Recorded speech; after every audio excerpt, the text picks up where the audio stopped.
We are going to Lake Duminagat. It is located at Don Victoriano, Misamis Occidental. So usually ang mga nanglaag diri ra ganabilin ang ilang mga motor. Sa muka maning manuka ni. Pero ang uban kinadala niya dool sa lake pero kami wala na namo gidala kay duha man mi nga angkas nya angaton man kay siya na di pa simentado kabatuan pagyud.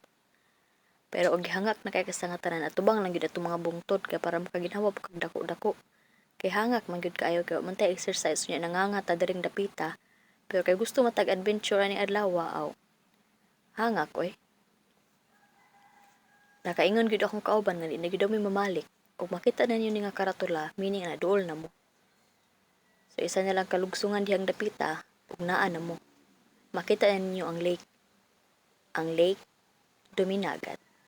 Unya pag abot ninyo ani nga part, hunong sa amo ginhawa sa among dako bago mo magbayad og environmental fee nga 20 ug kung mosakay sad mo gakit 20 sad. Kinahanglan niyo mulagbok dire sa kampo.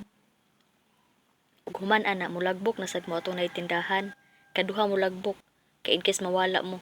Oh, ay mabilin nga gamit ba. Unya magbilin mog number, unya kailangan kamo gid mo amo pirma di kay inyong kauban ra. Kay para daw valid ba.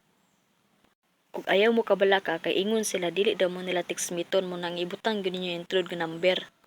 Kaning pag-abot na mo panahon na sa paniudto. Pero kay wa man mi gidalag banig-banig diring dapita. So naglingkuray sa minangaon sa miglansunis kay ulo man sad kayo magpinungkuay mi diri magkaon mi na musud-an kay inun-un ra. Unya kita mo nang gakit mo na akong giingon nga pag musakay mo diha bayad mo 20. Pero kay giulan maning panahon na wa gid mi kasakay na niudto na lang mi.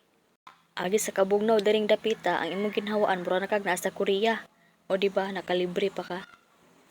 Unya pag lurang-lurang sa ulan nang naog mi sa ubos para makita namo og unsa sad ang view kung naa ka sa ubos. Kaning mga manuka pangtulahon man ako ni magtubag-tubag pa mo ha. Unya duha ang dalan ani kung sa pikas kang daan o mauna gyud ka pareha atong usaw. Nya mao na ni ang view diri sa ubos. Kasamo kila ni mga manok sa mga silingan.